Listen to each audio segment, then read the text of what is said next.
I'll be talking in English because I'm also at the same time addressing the nation.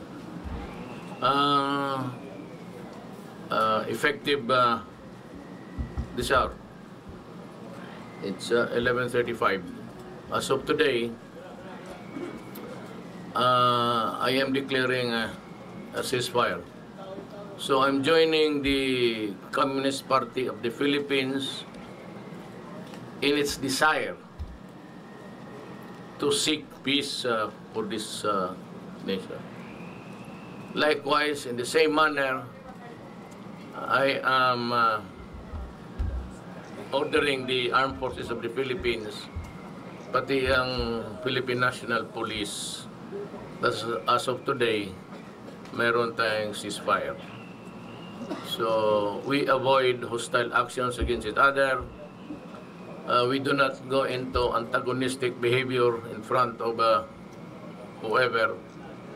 And as a matter of fact, I am encouraging people in government, the military and the police, to be friendly with the forces of the revolutionary government of the Communist Party of the Philippines. In the meantime, that we have the ceasefire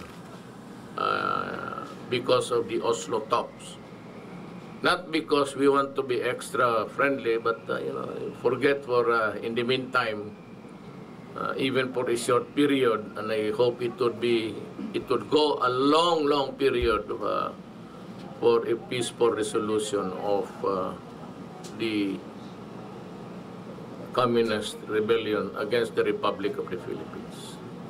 Yan lang po, very important so that everybody will be apprised of my decision, which is mainly based on a consensus and with the concurrence of all the commanding generals of the Armed Forces of the Philippines the other day, and also kasali si Defense Secretary si Delfin Lorenzana. So very important that this is transmitted to all. Alam mo, and I'm addressing myself to the government forces, all the security forces, na huwag kayong masyado magsama ang loob, because as mayor, as president, rather, my main task is to seek the peace for my country.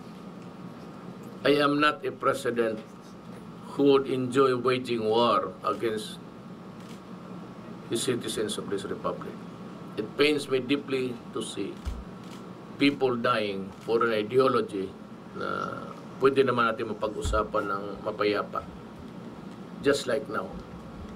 And I would have just also wondered, bakit kailangan pa tayo magpatayan ng for 45 years only to end up which is really a significant event for everybody.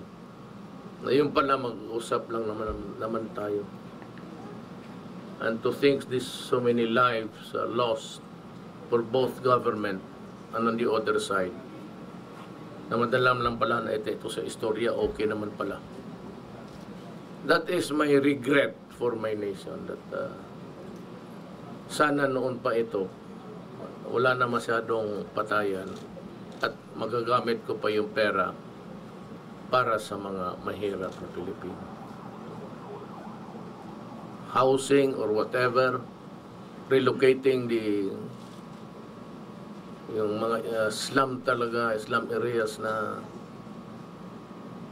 blighted and inhospitable na nga nga. So that is my plea to everybody, to the communists, at itong mga sundalo, mga pulis ng gobyerno, to understand that there is always a time for everything. We cannot be at war at all times. Yung sa generation natin, wala na tayong makita kundi magpapatayan. sana bago ako umalis sa mundong ito, magkaroon tayo ng lessening of the hatred of war. And I'm also appealing to my Moro brothers, our Moro brothers and sisters, the same thing. Tignan kung ano yung gaya ngayon, hindi natin mag-away.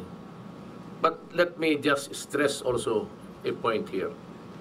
I am committed to give to the Moro people what I promised. Tanggalin na lang ninyo muna yung constitutional issues na nasa BBL para wala ng gulo.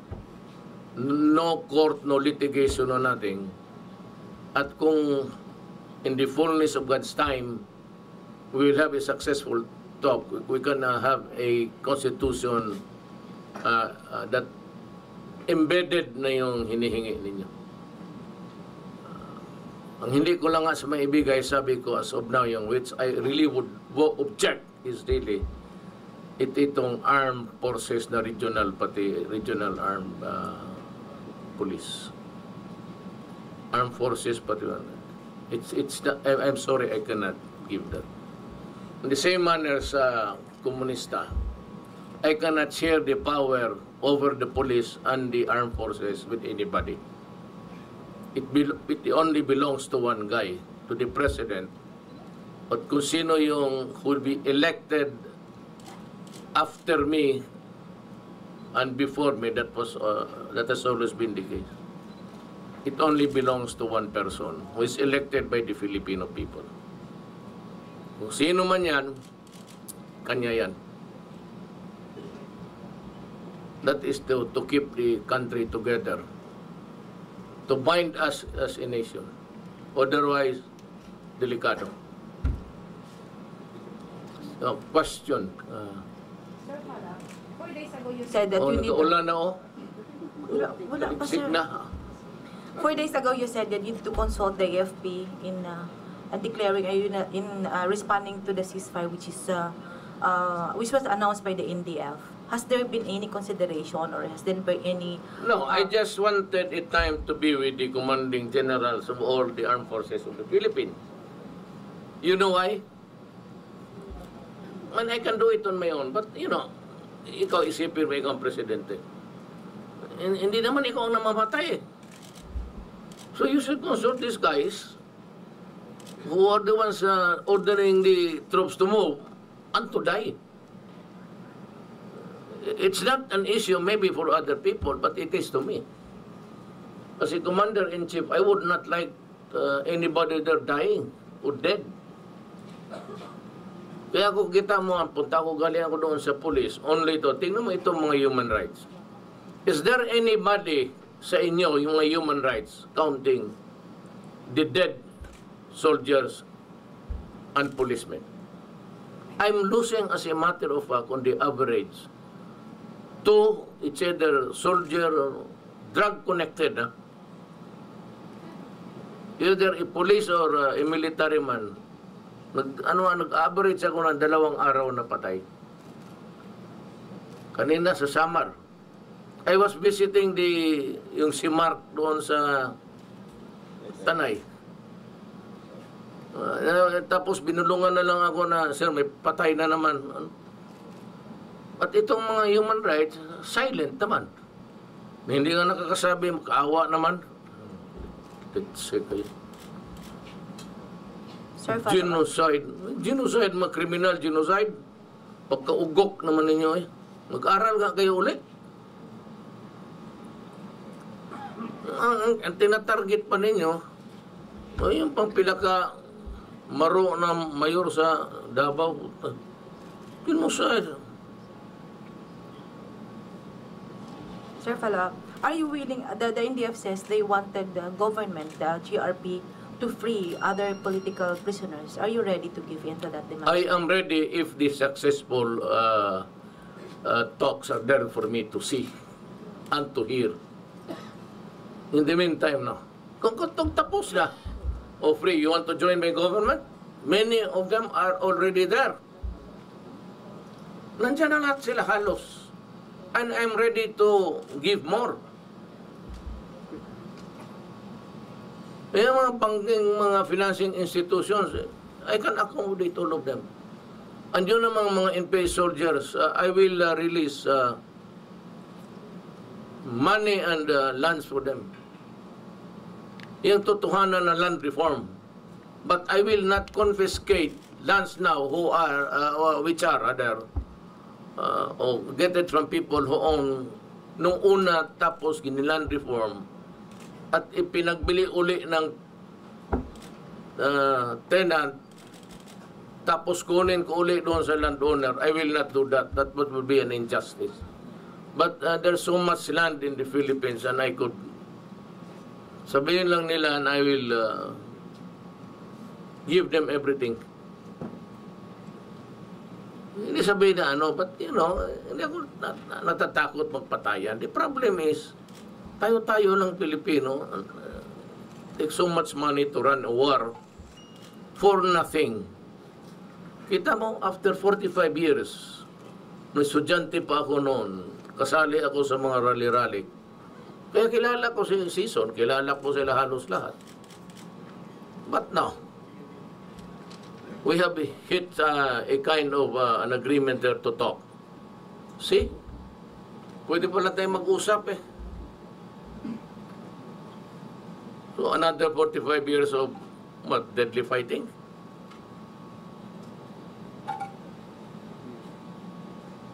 Question. Deputy President, there's a deployment of troops in Western Mindanao right now to crush down the Abu Sayyaf group. Do you have timeline to... Part of the regular movement of troops, they have to be relieved. They're just passing by to catch up the plane bukas. Nire-relieve yan, they cannot be fighting forever there. So you have to give the soldiers a respite also. Part of the regular movement of troops yan. Nobody is getting somewhere. Dati na yan sila dyan. Pinahinga lang, tapos palitan na naman ng mga bagong para, you know, they have to also take a respite of the war. Nothing, no big deal. Kasi pag landing ko nandoon yung, sabi ko, bakit kayo din dito? Sabi nila, hihintay ng sakyan. I go, okay. I'll invite you to the dinner. That's the long and short of the story. No big deal, I said. Part of the regular movement of troops in this area. Wala tayong sabihin mo, kinuha ko sa ibang lugar. Because I need them every inch of the territory if it can be helped. Just for law and order purposes. President, second question, when are you going to announce the 6 to 7 personalities that involved in drug, yung sinabi yung matrix? I have the matrix now. I don't know if Going back to the ceasefire, Mr. President, may time frame ba ito hanggang kailan? I really do not know. The success or failure would depend on the people talking there. If they can agree with each other, especially on the points towards moving towards peace, baka because there will be some dynamics there, you know. Trabaho nila, how they are they supposed to be assimilated back to and be with us together with government people, parang ganun. At no other time, na there's really a big chance for both the communist and government to have peace. At no other time, hindi ako nag-ano.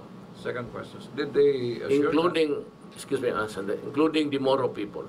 At no other time, mga brother, na makakita tayo ng opportunity na ganito. I do not think that in the future you'll be able to talk sensibly about what bugs this island, what ails this country. Okay, go ahead. Okay, did they assure you na wala nang puputok na bomba sa mga sundalong bababa from the operation sites? It's not my problem. What if meron? Alam mo na, madali, may isang order lang naman. Di-fight ka agad. It's not my problem. That's their problem. My problem is nobody violates my order, and it behoves upon the Communist Party to do the same. Otherwise, walang mangyari nito. Hindi ko yung problema sila. Problema nila yan. Ang problema ko yung mga sundalo ko, pati pulis ko, kaya ko sabihin na ako kaya ko. Kasi naniwala sila, isang gobyerno lang naman kami. So sabihin ko, huwag muna kasi baka sakali magkaroon tayo ng kapayapaan sa mundong ito.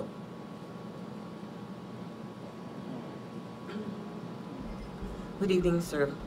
I understand last Saturday, before Presidential Assistant the Peace Process, Jesus Dures left from Oslo, he also announced you having declared that ceasefire. So, point of clarification lang No, po. I said I will, but I have to consult the ang mga tao na, which I'm worried, I said, kagaya rin sa kanilang mga komunista, that nobody should violate the order because that is a guarantee of the Republic. Hindi ko naman aking personal yan eh.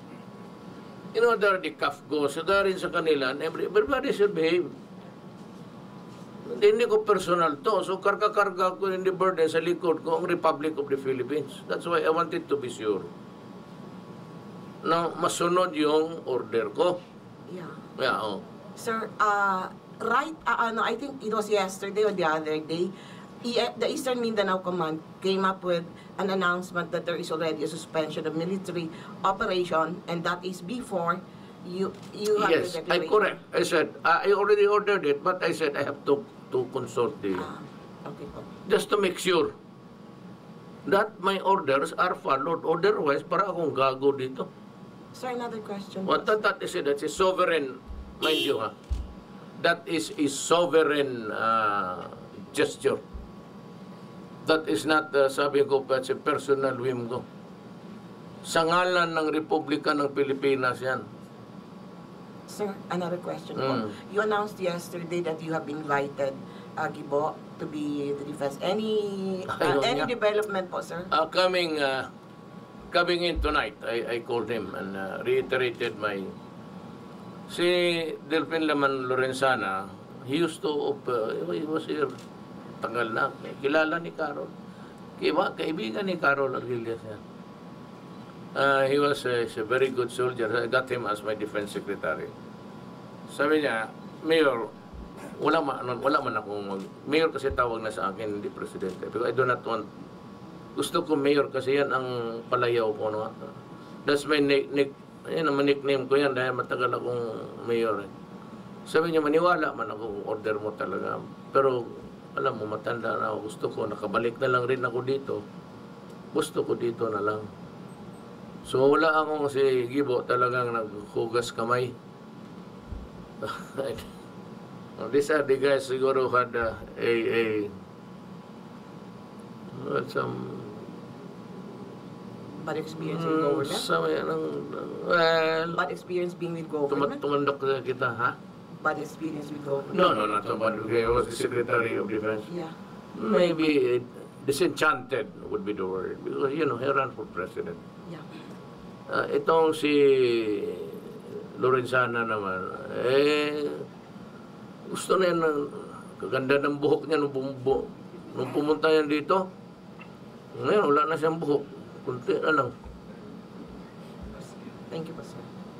Gusto na niya manami. Manahimik. Ano ito, gusto niya dito sa Pilipinas na lang. Of course, that is the dream of every... What's the status of Gilbert Lorenzana? What exactly is the status of Lorenzana and Gibo right now? Wala, both. First, nagtuturuan kami sa cabinet. Somebody pointed to him. Sabi ko, guys, we have to have an ambassador to the UN, to the United States. That's for Lorenzana. Sabi may nagturo, I don't know, I forgot who. I think it was Sunny Dominguez. Sabi niya, sabi niya, bakit ako naman? Sabi ko, you should do it for your country. Tapos sabi niya, Mayor, pagtindig namin. Kung wala ka naman talagang, if you order me to accept the position, I will work that. Pero gusto ko lang malaman mo na matanda na ako, saka mahirap ang buhay sa labas. Yung mingaw, if it's not your country, So if that's the case, Lorenzana stays as DND or oh yeah, SND? ayaw niya. Ayaw rin ni Gibo. Ibig sabihin, maghanap tayo ng iba. Ano for ba yun? ambassador? Yes. Okay, thank you. Sinong naisip mo? Maya na lang pag Sino yan siya? iyo sa PTV4. Isa yun, ma'am. Amantika. Hi sir, I'm Lala Babylonia po from PTV. Yung pumunta ka, Opo. sabi mo assign ka dito. Kaya nga sabi ko, familiar siya. Ay, talaga. Ikaw ba yun? Thank you, sir. Sir, ayun po. Good evening. I'm sorry po baka natanong na to kanina. Amidst the unilateral ceasefire po, naka-heightened security alert pa rin po ba ang ating militar at naka-deploy pa rin po ba sa areas kung nasaan yung mga NPA? It would really depend on the military on the ground. Whoever is the commander there, whether it is a battalion or a company, he decides for if there's going to be a relaxation of the vigilance or not. Sir, follow up, another question po. What's your comment po on the militarization po ng mga areas ng ating indigenous peoples, particularly mga lumad? Kasi sabi daw po nila, mayor pa lang daw po kayo, nagkakaroon na po ng series of dialogues. Pero ngayon pong nagkakaroon na tayo ng peace talks, umaasa po yung mga lumad leaders na baka daw matigil na itong militarization. What's your comment? No, there is no such thing as a militarization. Every inch of this property of the republic must be occupied by the soldiers of the government. There's no such thing as, hindi kayo papasok dyan kasi no militarization there. Siguro yung overt acts na makipag-away, yun ang iniiwasan. Ito namang ideological conflict, nasali lang ito kasi yung iba nandyan sa Alamara, which is really a paramilitary unit. O CAFGO is also one. The other one is meron rin itong who sympathize with the Communist Party. Meron rin silang kanyang liquidation. Meron rin silang private army rin, except even if they have also the regular ones. Thank you very much, sir. Kanya-kanyang sphere of ano yan, may influence mami. Okay. Baka bukas ko na siguro deliver, but I will deliver it to pag mag-uwi ko na siguro. Kasi natagalan tayo dito, naghintay na yung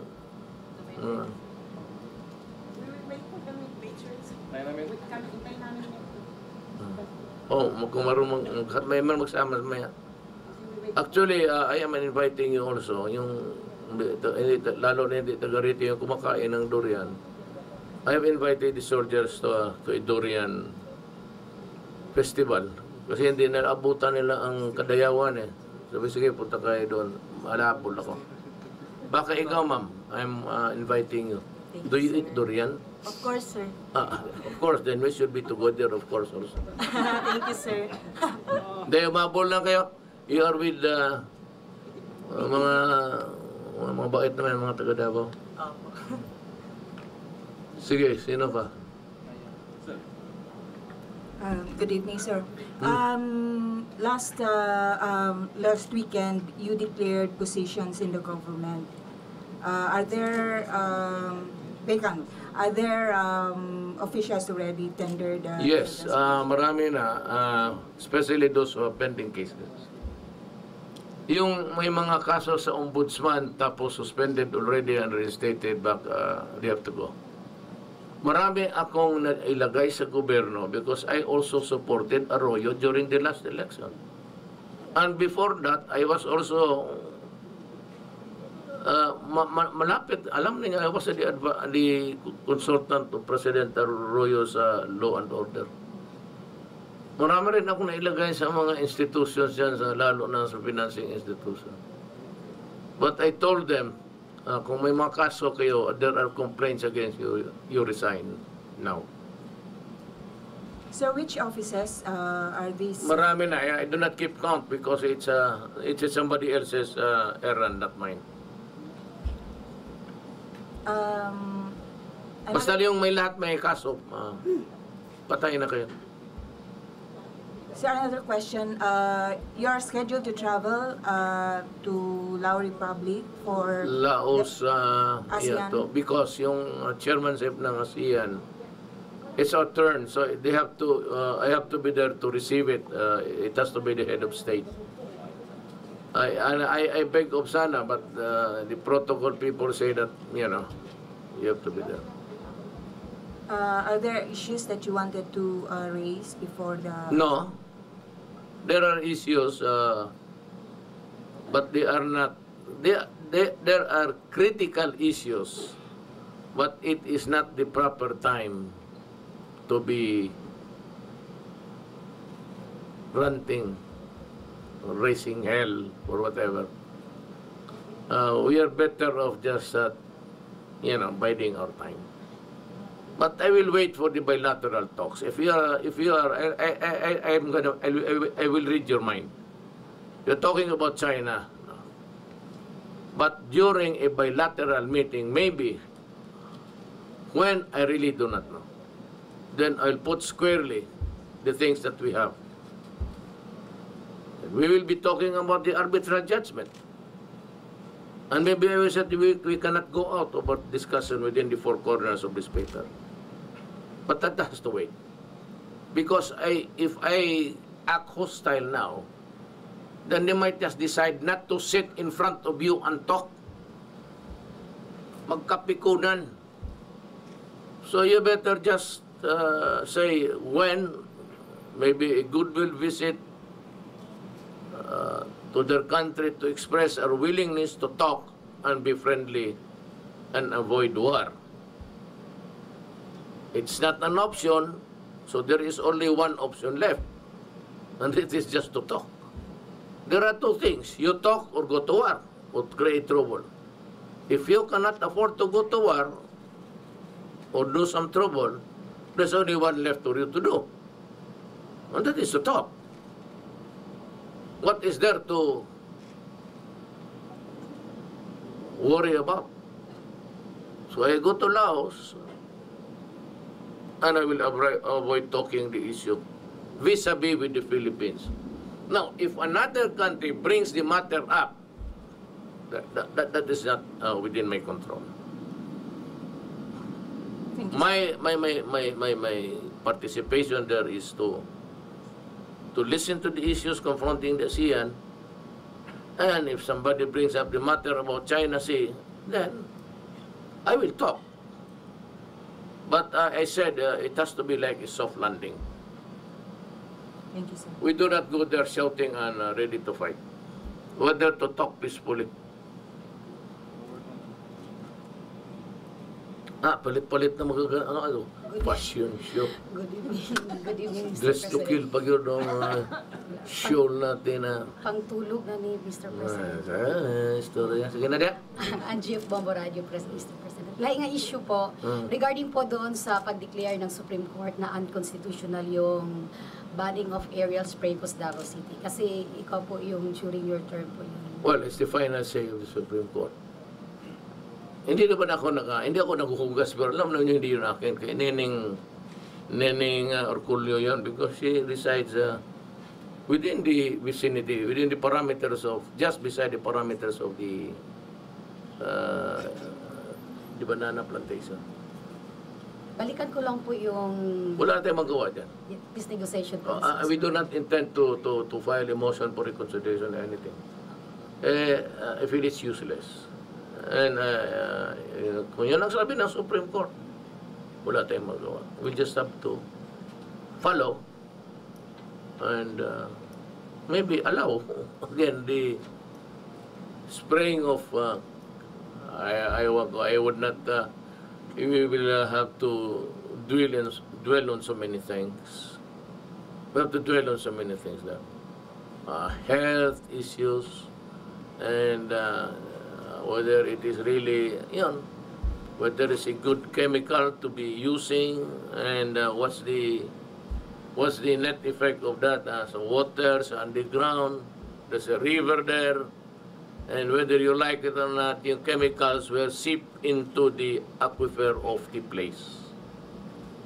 Kaya kung butas ka, may lulapas talaga na tubig because there's a certain level down there that there's water. Isang question pa po, Mr. President. Regarding po doon sa ongoing na peace negotiation po sa Oslo Norway, assessment lang po niyo for the first few days po ng talks. I'm sorry, I was distracted.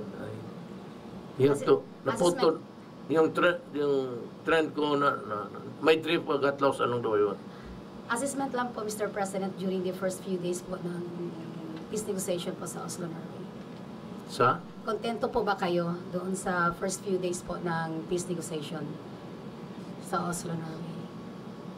Well, I have not been. I've been posted with just a general statement, almost generic.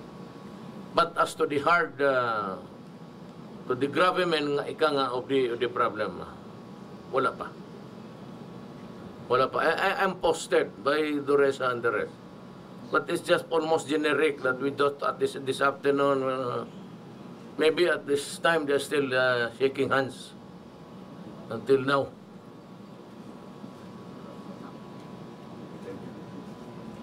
May gabi, sir. Binisaya tao. Appeal sana lang tingali. Anyway, going back to some of the local concerns like the budget, Edgy Lagman is hell-bent on trying to oppose that budget for the office of the president because of huge increase allegedly. Yes. What is your justification and why is the increase I have so many necessary? fights. And he can be very sure that that money will go to either the soldiers or to the police. I should have a budget to buy information and all of these things. I'm fighting a crisis. But at the end, there should be no worry. It will come to a vote. And I am sure Congress would know. Ako, kung ayaw ninyo binigyan, okay lang sa akin. But you take care of the problem. Wala naman akong hiningi na sabihin mo, ibulsa ko. All of these things will be used for lalo na sa intelligence fund. You know, I also, magtanong ka man, even yung mayor pa ako dito. Ngayong presidente na ako, magtanong kayo. Umaabot talaga sa kanila yan. And I tend to give more because I said I'm fighting so many wars. I have the Abu Sayyaf, I have the MI noon, MN. I really do not know if this will go on as peacefully as we can really do it. Then I have the communist. So, kung ayaw lang ibigay, okay lang sa akin. Wala akong problema. Pero sabihin ko, we are failing in this, failing of that because we failed to act on time. Now, if we had the information, malaman sana namin, we could have just also interdicted this and that. Pero if it's just a worry that ibubulsa ko yan, when I was mayor, magtanong kayo ng mga pulis na wala na ako sa pwesto. Ngayong presidente ako, tanungin mo sila. You can ask anybody in the military establishment. Sir, follow-up question. I hope this will not irritate you if I bring up again the issue of Dilima.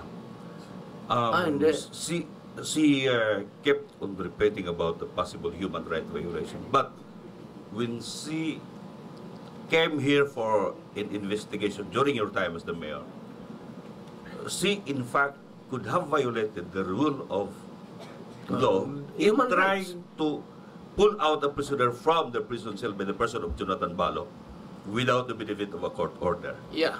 Are you not trying to contemplate on turning the Oh, well, I will,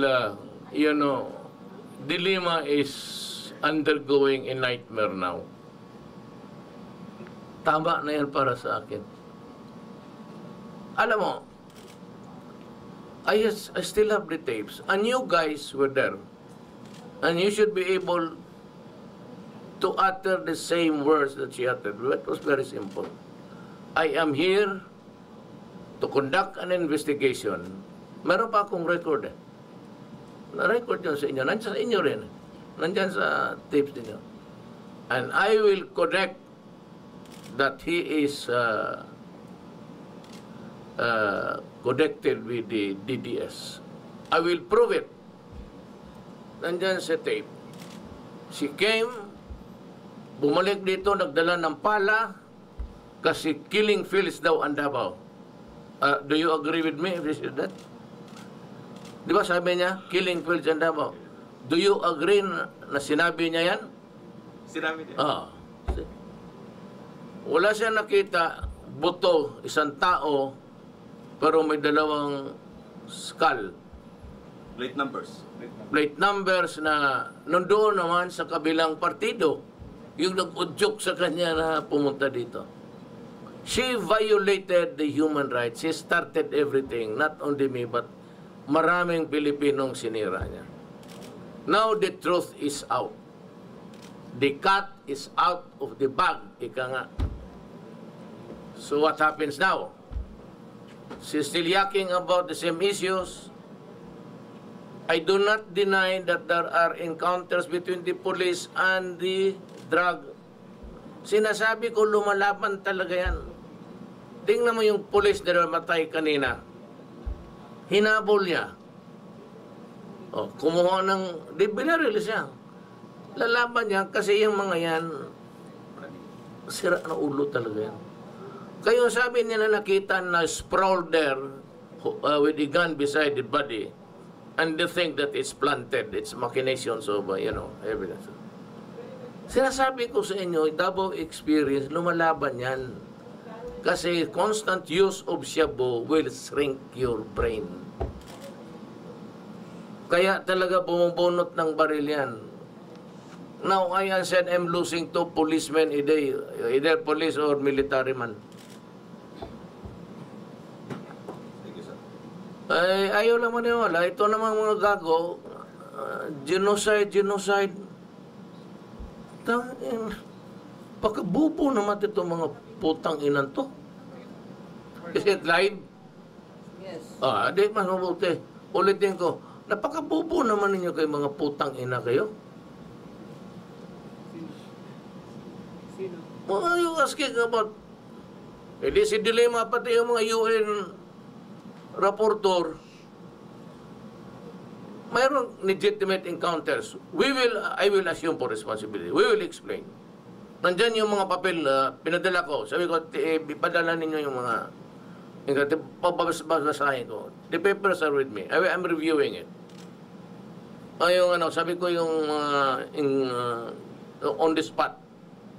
And I will compare it with the affidavits. I am studying it every night. Tingnan ko kung may mga salvage. Pero yung pinatay na hindi natin binalot na mga sako, binalot na plastic, the police, I assure you, would not waste their time on that. So kung pati ba naman yan, isalay ninyo na wala akong kamuwang-wang, pakisali na lang po sa namatay ng lahat dyan sa punerarya, pati yung may mga cancer, isali na lang ninyo. May mga diabetes, may mga... Kasi yung lahat na nakita ninyong patay, binibilang ninyo sa akin. Baka yung gusto ninyo, yung taga Davao dito, magbilang ako sa punerarya, lahat ng patay. Bakit lang yan binabalot ng mga sako? Because the accusation itself is very stupid. It assumes right away na yung may patay dyan, gobyerno ang pumatay. When as a matter of fact, as early as sabi ko, magdrama na tayo. We so intrigued. Huliin mo ito, sabihin mo siya ang may courier. Tapos ito, sabihin mo, ito siya ang nagturo. Kung magpatayan yan sila, hayaan mo muna. Let them kill each other. After that, papasok tayo. We are not prohibited from using that kind of methodology or modality, or what's the term? 1,000? So, sira ulo, 1,600. Hindi naubusan na kami ng bala niyan. Napapakaialam namin yung binalot ng plastic. And to think that there are, hoy, Dilema, kinig ka, putang ina ka. 3 million addicts in this country. Hoy, UN, pag-upabaw, kubutong na yung mga. There are now, even those who surrendered, 600,000. Do you think it's a joke? It's a joke for you to tell me about human rights. Come here and solve the problem yourself. I will fund you. I will pay even your, bibili ako pati yung toilet paper mo. Gago kayo salita ng salita. Diyan may problema ako dito. 600,000 tapos ganun kayo magsalita. Dilema. You are finished. Tapos ka na. Sunod eleksyon, na. By the way, you look nice. Fighter talaga.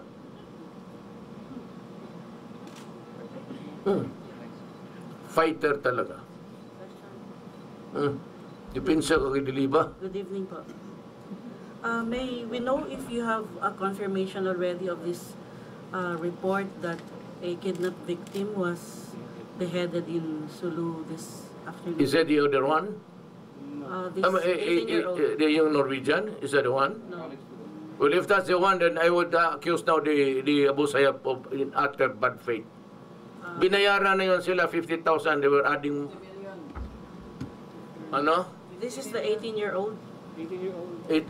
Babae, lalaki. Yung bata? Yes. That's why I'm sending the troops there and tell them to destroy my orders to the police and to the armed forces against all enemies of the state. Seek them out in their layers, whatever, and destroy them. Ang mga droga, destroy them. Ang mga Abu Sayyaf, destroy them. Period. But, Mr. President... Napaka-ano naman nila. Diyan ako nawalaan ng bilib sa inyo. How different... Yan, pasalamat ako when I won by landslide sa ano. Alam naman ninyo kung ano. I have this little connection by blood with you, but, nawalaan talaga ako ng bilib sa inyo. Although hindi ako tausog, more of the Maranao side. But, di ako bilib sa inyo. How will this war against the Abu Sayyaf be any different from the previous administrations, which also, by the way, waged wars against Abu Sayyaf? I said I'll be harsh. That might just a campaign, go out and destroy them. So, patay kung ano yan, huwag na kayo magtanong ng human rights. Don't bother to think. Wala akong panahon mag-consider. Even sa drugs. 3 million destroying my country. Mr. Sino yung putang inang yan? So, pangalan ng Amerikano sa salita. Hoy, gago ka. Drug or the drugs. Drug is destroying my country. Do not fuck with me today.